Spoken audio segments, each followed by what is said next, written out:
the challenge, the opportunity to connect. The 1960s, a time of imagination and change, a time of anger and fear.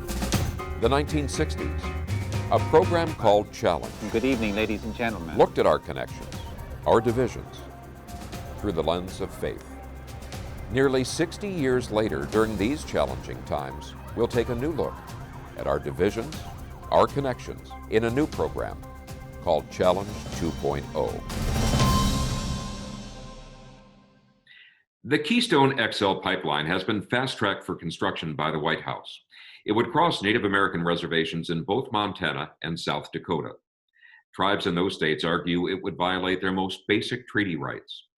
Tribal leaders throughout North America contend this is only the latest in a series of violations of their treaty rights in both the United States and Canada.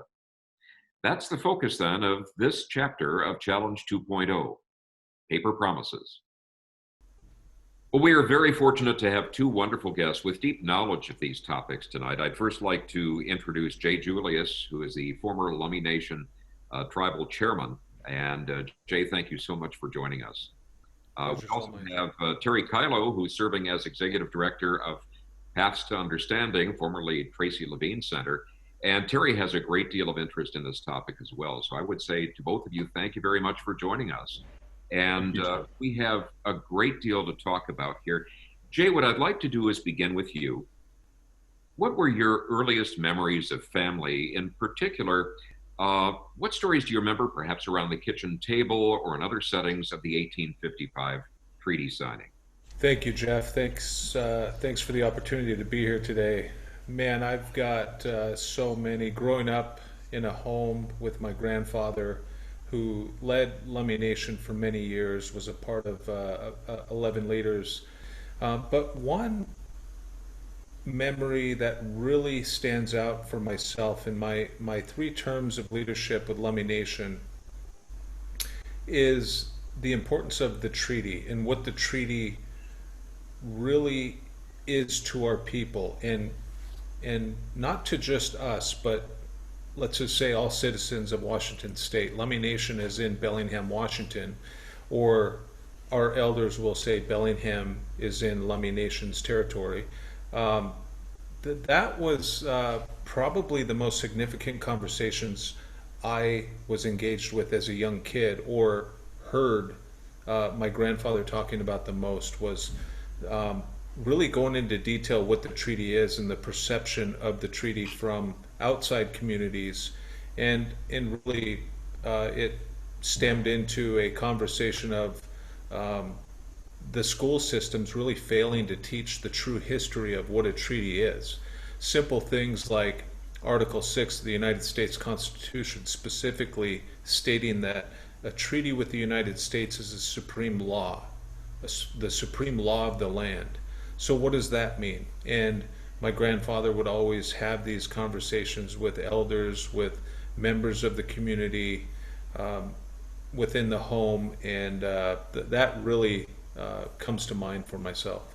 History, of course, as taught, we know is very powerful. There is the history that is taught, and there is the history that is omitted. Terry, I might ask your reflection on what Jay has just said in terms of how general is the knowledge of that as taught in schools these days? Well, I remember myself growing up watching TV programs on Saturday afternoon, watching Little House on the Prairie, who the good guys were and who supposedly the bad guys were. And then when I went through school, I certainly didn't. There was always a nagging question in my head. Well, what about the people who were here first? But that question was really glossed over. And actually, even today, with my daughters having graduated in 2012, they really did not understand anything about the history of conquest and of domination of indigenous peoples, even in our own area. It just was omitted. Columbus came over, and then great things began. And any history before the start of Anacortes, Washington, where I live, any history before 1492 was kind of like, it just sort of disappeared from their memory.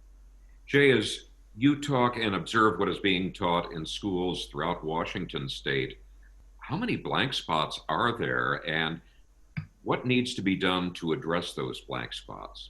Oh my goodness, there are so many blank spots that need to be addressed, and I think we're all familiar with the term "the truth shall set you free." And I am big on not pointing the finger on moments in history, to point blame, to blame shift, or anything like that. But true history, I think, is really important when you see surfacing of perception toward a people, toward a culture. I think history is important. I had I've got a dear friend who many probably know, and I was on a Zoom call with him this morning, sharing thoughts together, sharing prayer regarding these times, and his name is Jake Locker, and we have a lot in common in terms of hunting and family, and just a longtime family friend of my wife's brother. My uncles went to school with his father and uncles, but he's a history major. And when engaging in these conversations, and we launched the first inaugural Treaty Day recognition at Ferndale High School, and we did a video, and it was interesting to hear Jake say that he learned more about where he lived in that short video and short period of time, and it hurt him internally, the fact that he didn't know this history. Even though he's a history major, there are so many blank spots that are missed, and he has developed this hunger to learn more about history, about our culture. And again, it's not to learn it for the wrong reasons, it's just to understand history. But then equally important, understand this is a people who has been here since time immemorial, and for hundreds of generations, this garden that our Creator, God, created for us and sustained us since time immemorial. In 165 years, we're in this reality that we're in now. 6 generations, our world has completely transformed. So I think there's a lot of blank spots and a lot of struggles to understand why it is we face the struggles we face. And we're not one to open up and tell the story of why.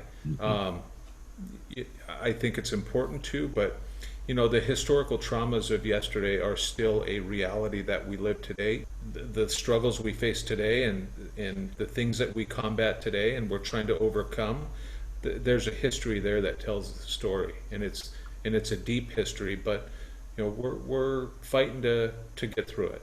So a lot of blanks that need to be filled. I think it might be worthwhile as we talk about history. Lummi Nation has some wonderful videotapes that you have a YouTube channel. Could you just briefly, and we'll put it up on the screen, but the name of the production channel that you have on YouTube that people could obtain more information? Absolutely. Daryl Hilaire's former chairman of the Lummi Nation, a recognized, acknowledged leader here in Whatcom County, Man of the Year award. He's very humble. He won't speak this way of himself, but just a phenomenal human being.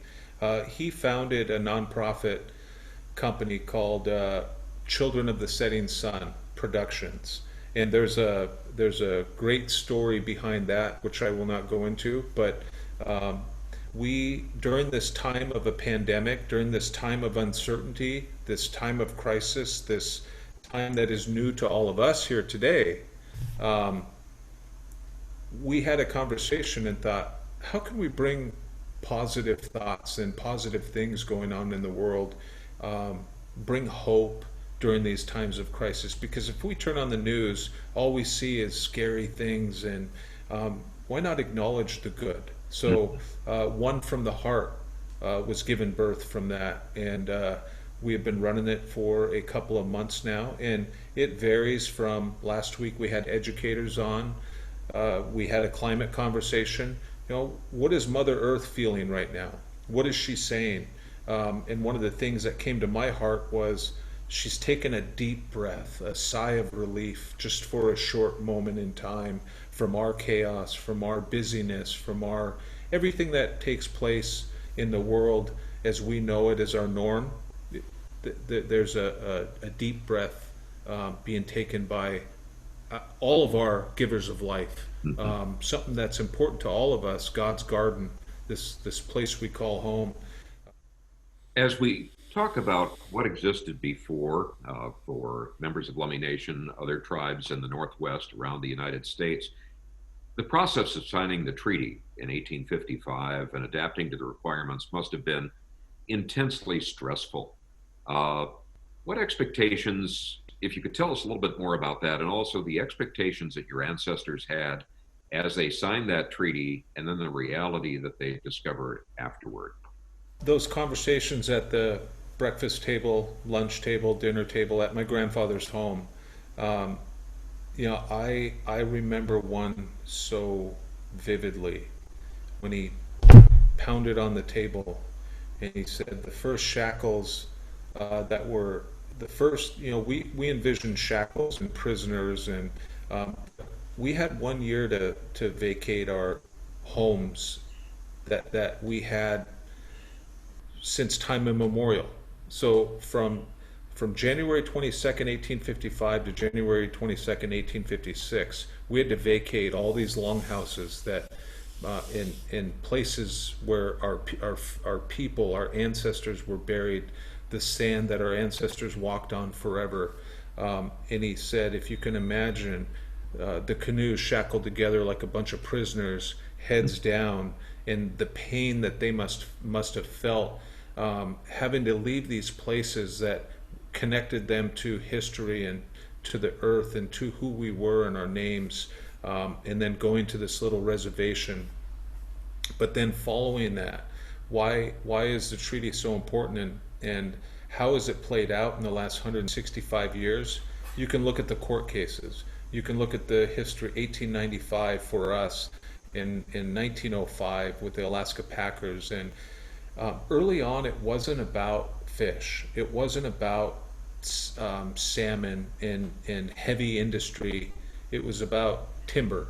It was about the lime and some other things. And it took a while to settle here because it was challenged. It was a challenging place to live back in those days. And many of the settlers who came in early married Native American women, and that was part of our history and our way of life. Was when we met other leaders, that's how we created relationships.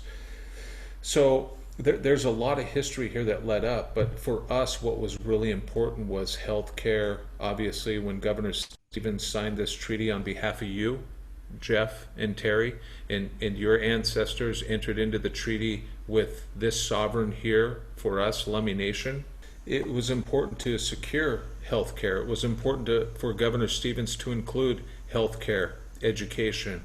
But for us, culture is fish and fish is culture. It is the number one education, and that's where still today we learn more about who we are and more about life when we're on the water, connected as one. Just that's who we are. So it was important to secure that and reserve those birthrights, those rights that in the long line, hundreds of generations of being fishermen and one with the water. And we face challenges every year, and my son will be a future leader of Lummi Nation, and he will face the same challenges as my grandfather faced and as I've faced.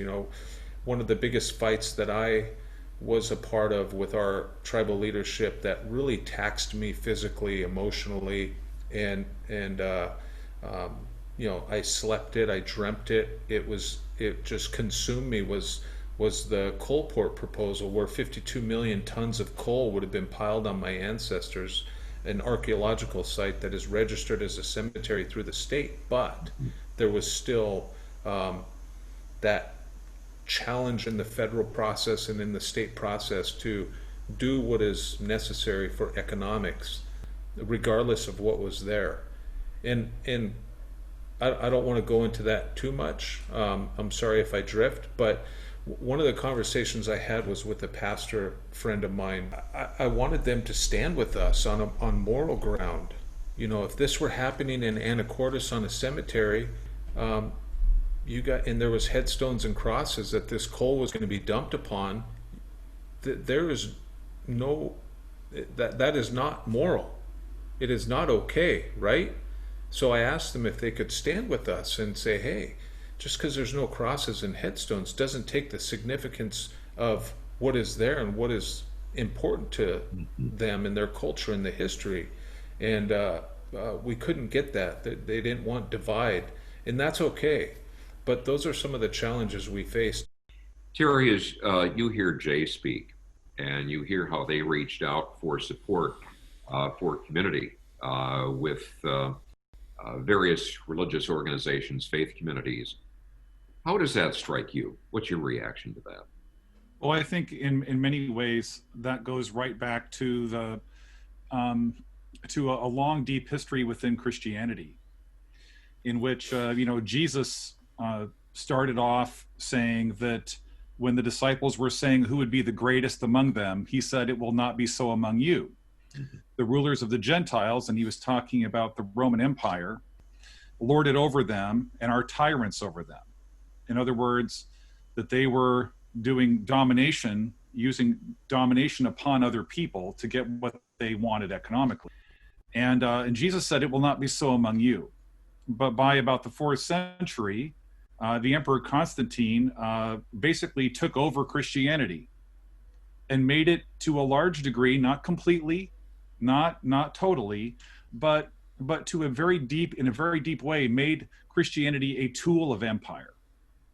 And so, what we're seeing is that there is a kind of a deep white Christian supremacy that has filtered Christianity through it to many of the Christian pastors and churches today, where they might recognize that something's wrong, but many of their congregational members will be uncomfortable talking about those issues because there are some deep assumptions about the supremacy or the greater importance of Christians, and particularly white Christians, over others. And so it's a very difficult thing, because when you have benefited from the oppression of other people, you want to dehumanize them. And the other piece is this, that sometimes in facing our history, we Christians don't trust God enough to forgive us and our ancestors and help us to bring a new day. And so it is immensely complex. But I hope that over time Christians will become more free to stand with people when they need us to stand with them. As we look at these issues, and in the introduction to this program, we related one of the most current ones, and that is of the Keystone Pipeline and the various violations of treaty rights there. Jay, I would ask maybe that you could take us back and unpack for us, if you will, the foundation of the legal status of the treaty. I know just in talking prior to this program, I learned so much. Perhaps you could tell us a little bit more about the legal foundation for that, the constitutional foundation for that, the relationship that's inherent in a signed treaty. I know there's a thing called Indian law, and Indian law isn't necessarily designed to protect Indian rights. We face many challenges legally, and as you know, legal decisions that have come down in the past affect or dictate decisions made today, whether they're right or wrong. It's those past decisions that they reflect on, and we've naturally faced some challenges in many tribes, not just Lummi Nation, but tribes across this country are having horrible, terrifying decisions made against them because of past cases. But for us, I'm really grateful, because our leaders here at Lummi, they're a national example, and they're very common sense oriented. We're brought up as kids to really go out and get an education. It's important for us to get an education, but not at the expense of who we are as a people. And you talk to our elders today, they don't want to hear a legalistic conversation about why we should do something. They want you to maintain the leaderistic, common sense approach, because our ancestors, my grandfather, and our past leaders were so rich with common sense. They simplified things. Because if you break it down and make it too complicated and worry about constituents and what people are going to think about you and forget who you are, then you're not serving your nation or doing your nation any favors. You're actually harming. It's important to remember common sense and keep it simple. So the IRS, for example, one of our cases in the late 70s was demanding that we pay taxes on our treaty reserved right to fish. And Lummi Nation said, no. If you've read Billy Frank's book, in the first page of one of his books, it's his acknowledgement and thanks to Lummi Nation for standing up and sending the Jewel James to DC, who slept on a couch, who had no money, but had a legal background, went to school to be an attorney, amongst other things, and is just this fierce leader and great man. And we had success. So that was one of the first legal foundations. And then, of course, you had the Bolt decision prior to that, which took place in 1974. The decision came out in 1974, but the history was long before it. The Indian Wars that my grandfather and great-grandfather faced, the challenges to go out and exercise these rights, not privileges, not state privileges, but reserved rights to harvest salmon, to have access to salmon, to feed our communities, to feed ourselves. So the Bolt decision, Lummi Nation was a part of that, instrumental part of that. Our testimony, my great-grandfather was Felix Solomon. I share his name with him. It was passed down to myself. It is Watatlam. And he is a reef net owner, and our status as reef net owners is passed down from generation to generation for many centuries, and it's unwritten law.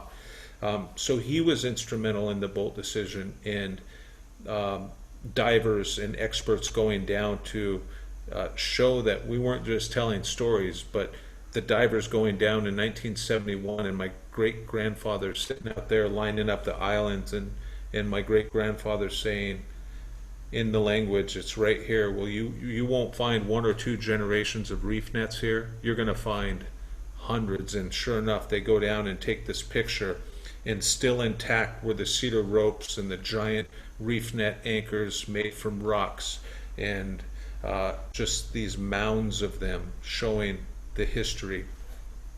So there are many legal cases, and today we still face many legal battles. And the reality that we're in now, I often share for us to understand why we fight, and when I'm gone and when I'm an ancestor, why they will still be fighting, is we have to go back to, I pose a question to Terry. Why is or anybody who has faith and believes in Scripture, why is the Jordan River sacred to you? And we all naturally go back to that moment with John the Baptist and Jesus and that baptism that took place. And then one would argue, well, that water's gone, and it flowed into what, the Dead Sea? So what makes that sacred?